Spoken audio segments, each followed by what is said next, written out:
All workplaces are changing. iOffice has expanded our family of cloud-based software, so you have enterprise solutions that grow with you. We're helping you connect workplace experience and asset management to create a more agile environment for employees and better outcomes for the world.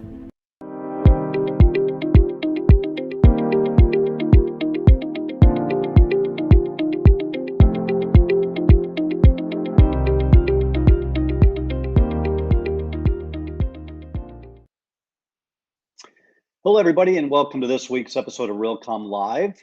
First of all, I just want to say thank you to Howard for covering last week. Did a great job, and it's good to be back. So this week, another incredible, exciting topic. As you all know, we scan the planet for innovation, and specifically as it relates to technologies, companies, but most specifically real estate projects. And we are very, very fortunate today to have two folks with us to talk about a very special project in Austin, Texas, what some are calling the most intelligent building in Austin, if not all of Texas, and some may even start to think in the United States.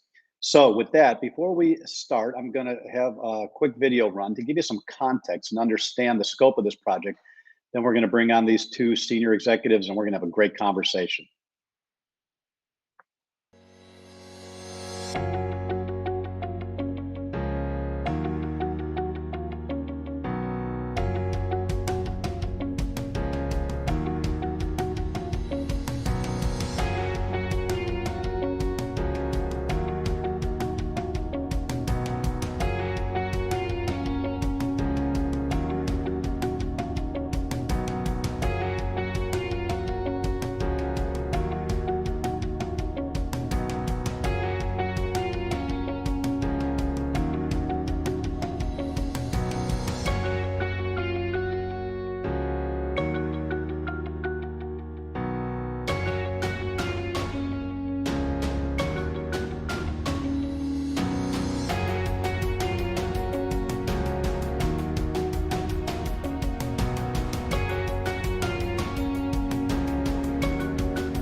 All right, let's bring in our two guests. Eric Herron, Managing Director of Development and Construction from Stream, and a good friend, Thano Lambrinos, Senior Vice President, Digital Buildings, Experience and Innovation from QuadReal. Guys, how are you? I think we might have Thano on mute. There we go. Fantastic. How are you? Thank you. I think we're great. I'm great. Thank you for having us. It's always a pleasure to join Realcomm Live. Eric, how about you? How are you doing? Doing well. Can you hear me? We can. You sound great. Thanks for having us. We appreciate it. Yeah, so I got to tell you, I have literally traveled the world looking for smart buildings, have stood on top of Dubai, Burj Khalifa, Shanghai Tower while it was being built under construction. And I got to tell you, I think you guys have something pretty special here. Okay. And the reason I say that is, I mean, when you say smart buildings, so much of it can be the back end of the building, where the engineers are running around with iPads and checking systems and everything. But what I'm really impressed with this project is how you brought the technology forward and allowed the tenants to really start to feel and experience something different. So with that, why don't we start with Eric? And Eric, give us high level. Well, actually, before we do that, why don't we talk about your relationship? Thano, why don't you talk about how QuadReal found Stream in Austin, Texas? Absolutely. What I will say is that the partnership between Stream and QuadReal has been fantastic to date. We're equity partners on this project. Stream are our local developers and operations managers post substantial completion. And typically on projects like this, QuadReal doesn't necessarily get terribly involved in the day-to-day with respect to the development construction of the site. We're more focused on asset management and on the investment. But as we've built out and grown, it's become very important to us to ensure that our digital strategy is deployed not only in our domestic portfolio in Canada, but throughout the world. So when Eric and I met, we started talking about some of the opportunities that we had with RiverSouth to really differentiate it from the market and other product that was going up in the market and really make it stand out as a jewel south of the river. And I will say that Eric and his team were nothing but accommodating and open and innovative in their way of thinking to help us bring this vision to life. So Eric, what did you think about this crazy guy Thano when he starts throwing all these ideas at you? What was your first impression? We started the project, and we were actually started construction when QuadReal kind of came to us and said, "Hey, we got this guy Thano, and we want to tell you about smart building."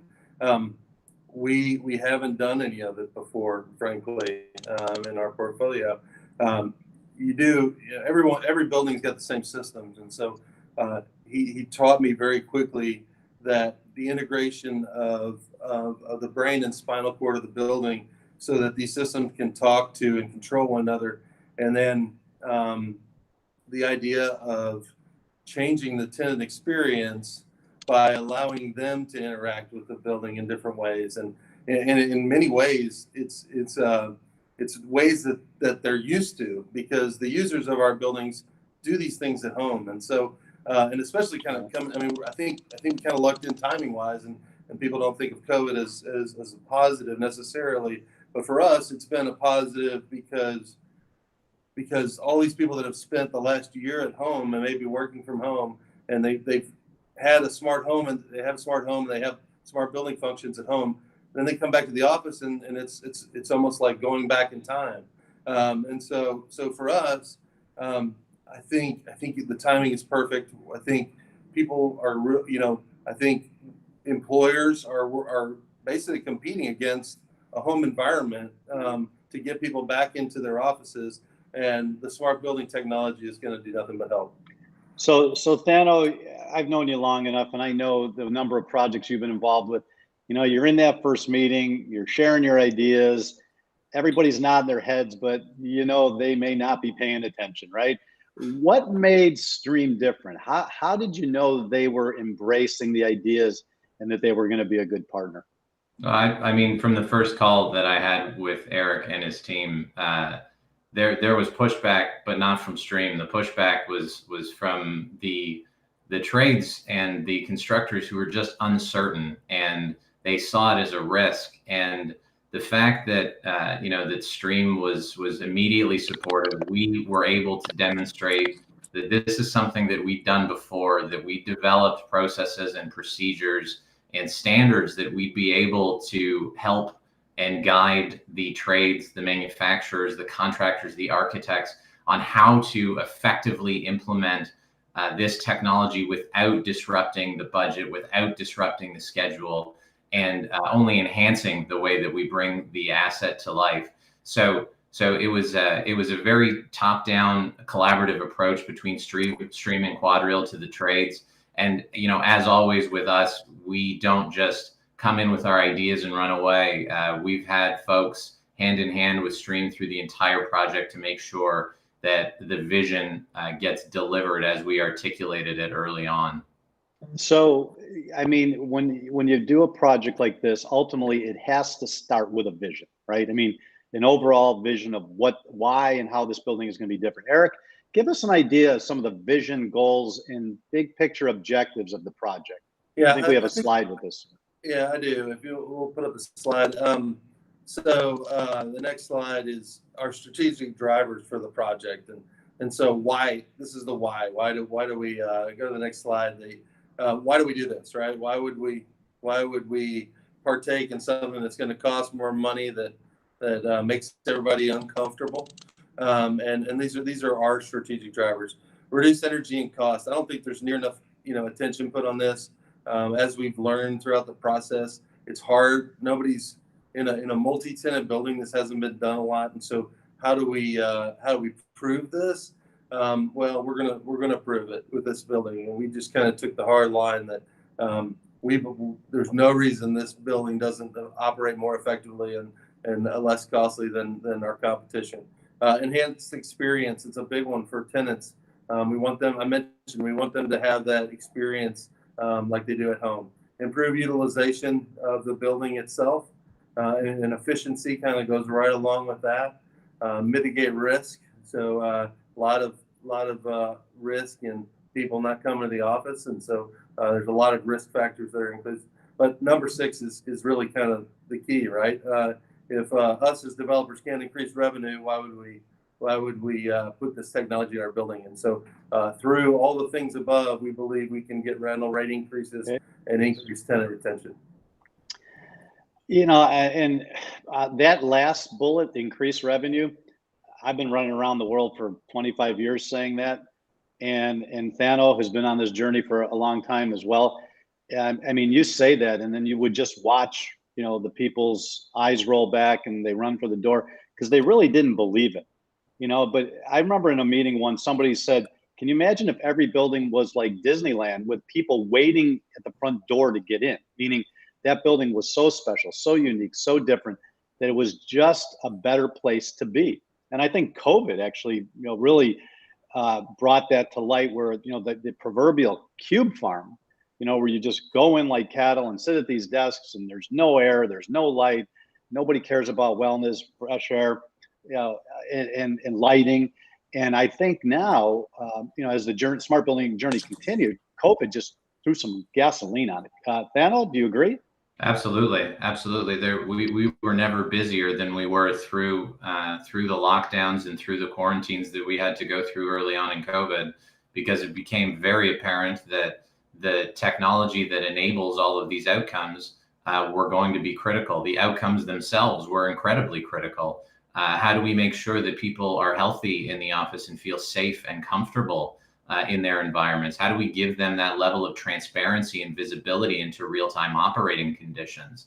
How do we bridge that gap between the building and the user so that they can create those experiences and, as Eric alluded to, want to come back? Your home environment is pretty nice when you've got automated thermostats and lighting and security systems, which a lot of folks have now.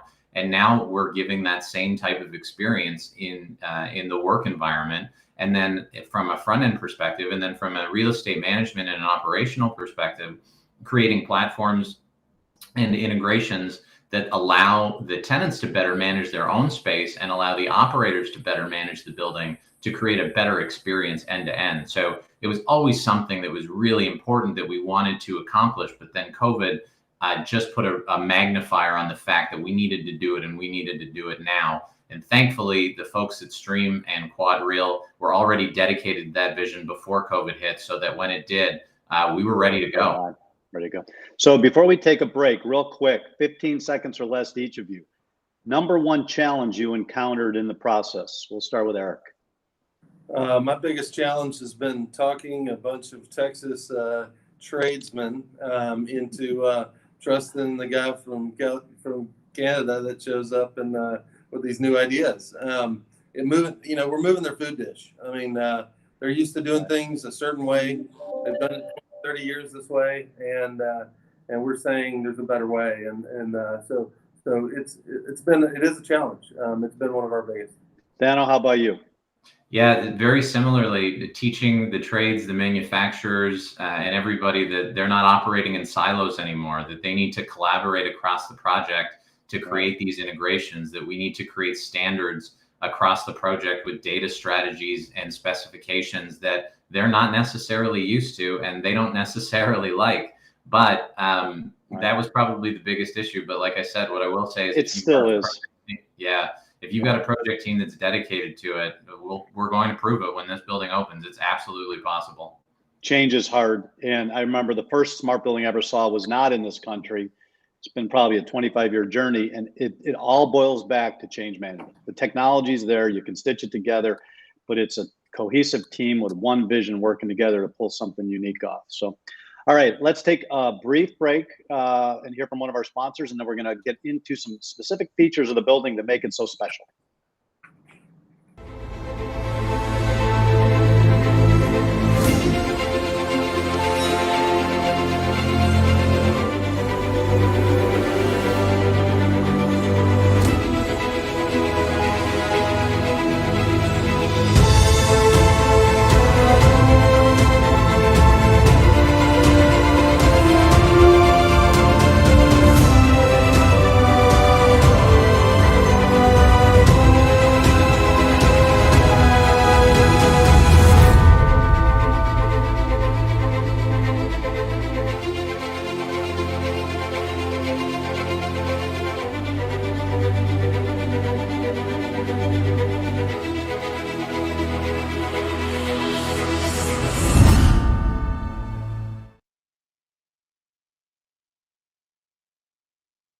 Continue our conversation. So, a little bit of progress. I mean, a year and a half ago, none of our industry solution providers had commercials, and now most of them do. So we're making progress.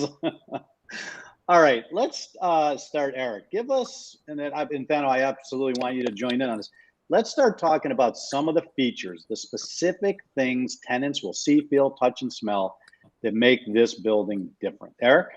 Yeah, I want to start. So the next slide, if we pull up the slide, I'll show you kind of our use cases or that kind of have driven us. And I want to also add that like this list grows, like it's growing every day. We find new ways to use the technology that we're adding to the building, and new technologies come about. So this slide kind of captures at least our starting point for what the things that we wanted to accomplish with the building. The first four on the left side are pretty much, in my mind, required. Like they're kind of the basis for the rest of it. A converged operating, a GPON that this is the spinal cord and operating system for the building's operation. The UUI, it's the same thing. That's the stuff that Thano understands a lot better than I do.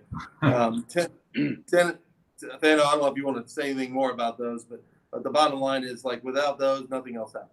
Yeah, I think that we very quickly and very early on determined, as we've done across our portfolio at QuadReal, that the converged connectivity infrastructure and the integrated software platform that supported operations was critical. And then on the other side, the integrated platform on the mobile app for the tenant services was also critical, because without those, there's absolutely no way to deliver these services to the different user types. And very unique to Austin, tenant sub-metering wasn't something that was very commonly put in place, and that was a big thing that Eric pushed and that we pushed for on the project to ensure that we could help quantify the value of some of the things that we were doing from a technology side to the tenants through energy. One of the things on this left side that's really important, I think, in a multi-tenant building, and really it's the only way we can, the reason I put it on the left side is because without it, it doesn't work, especially when you're trying to sell smart building to tenants, is this tenant sub-metering portion of the project.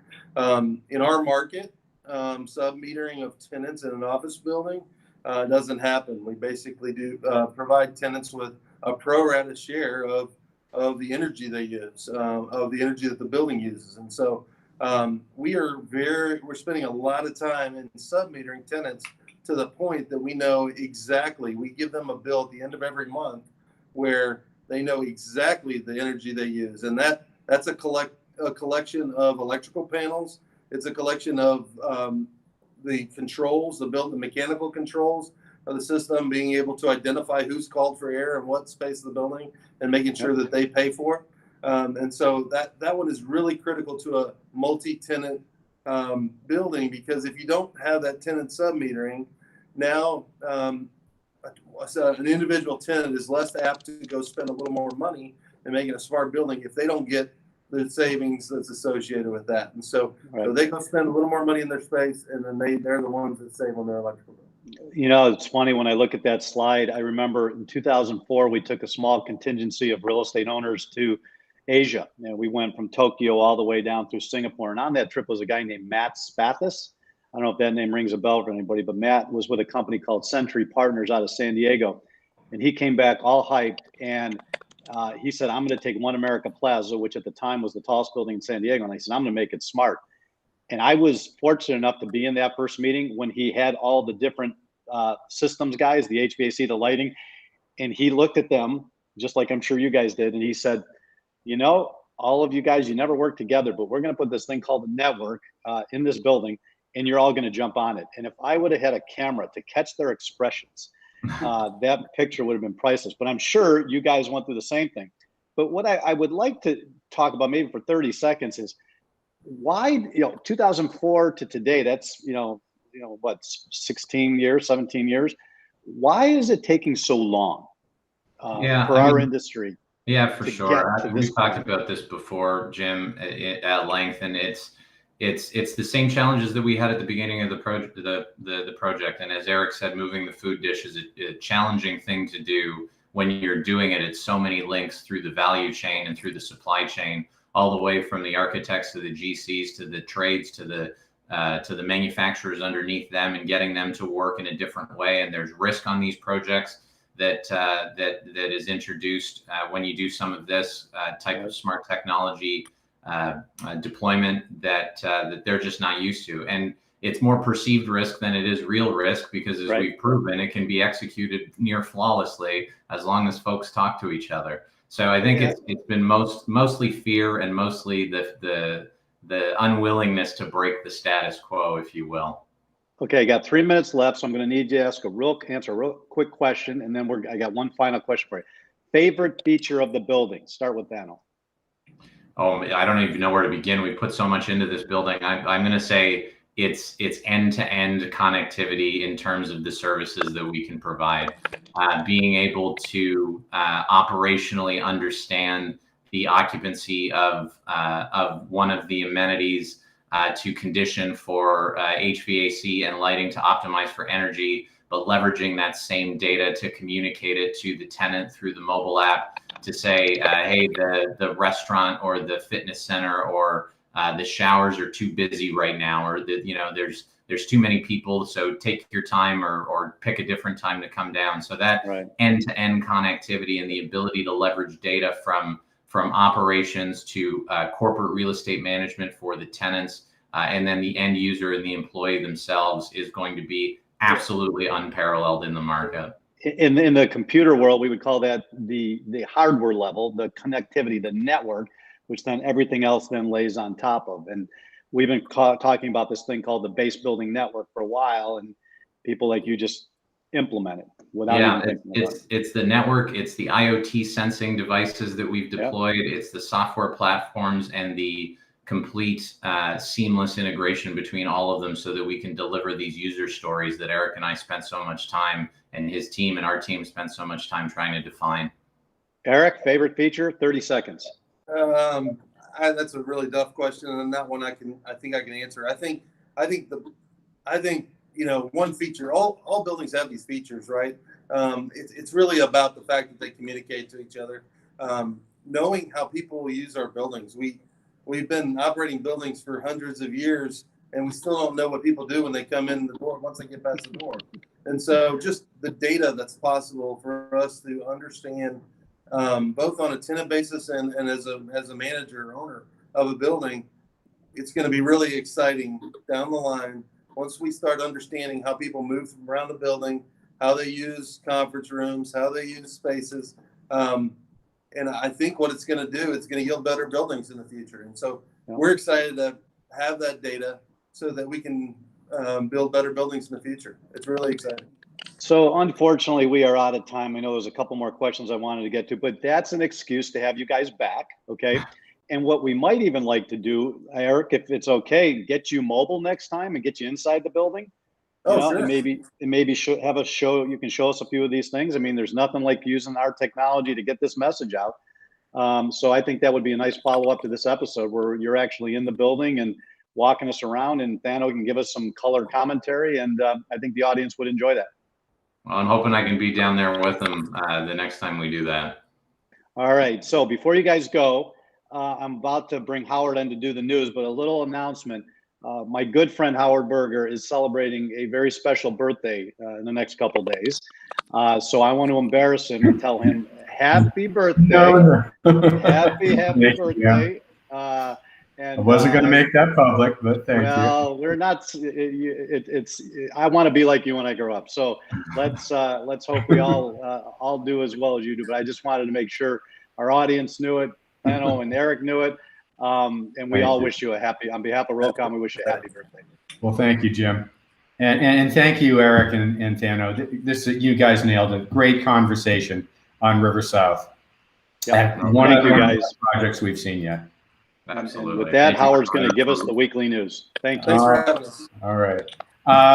So with that, each week we highlight a few stories from our weekly news briefing.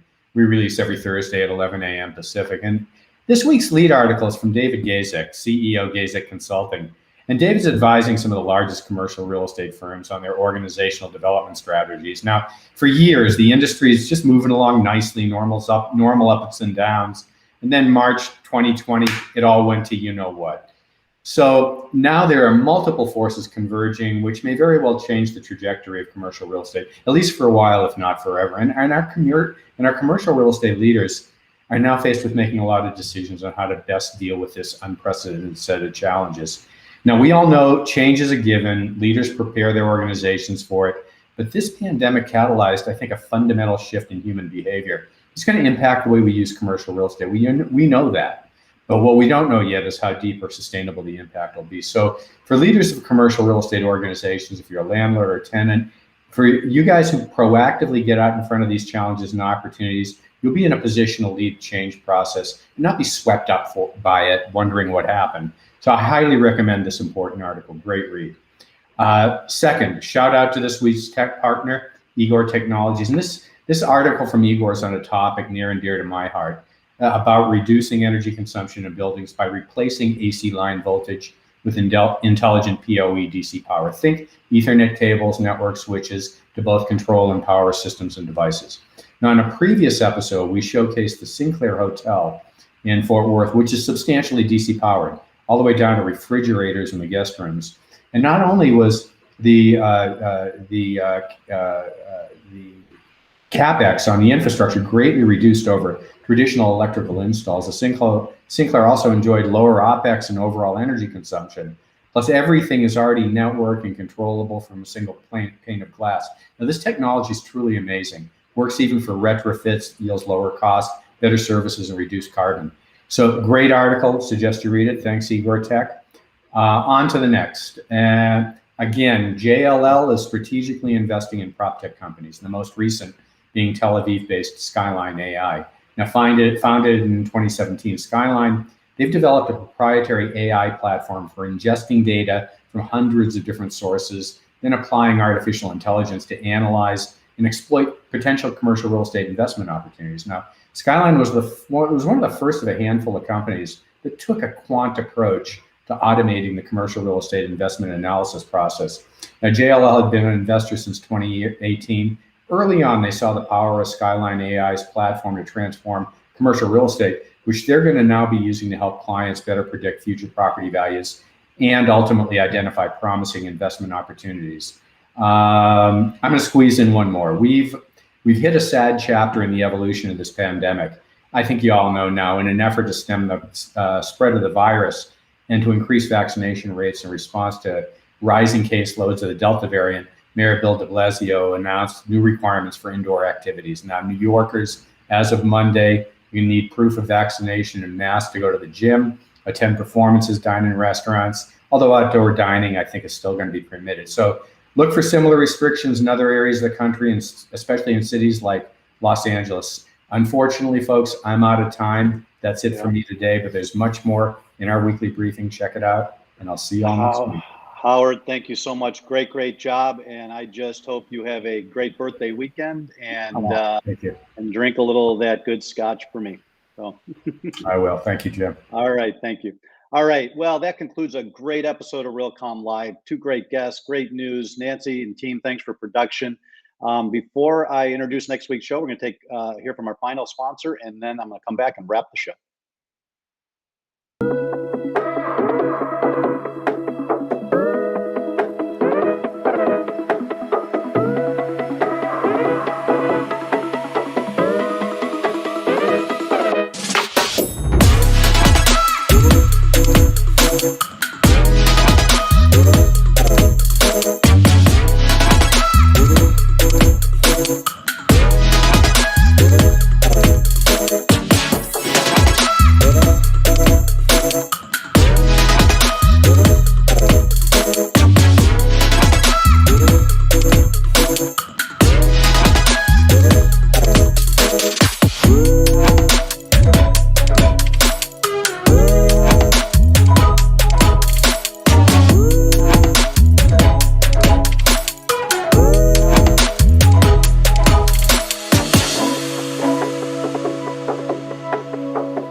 All right, so that wraps another week. And next week, we are going to dive again into the world of industrial real estate. A couple of weeks back, we had the CIO of Prologis on, and we had a great conversation on some of the things that were going on, not just in Prologis, but in the industry.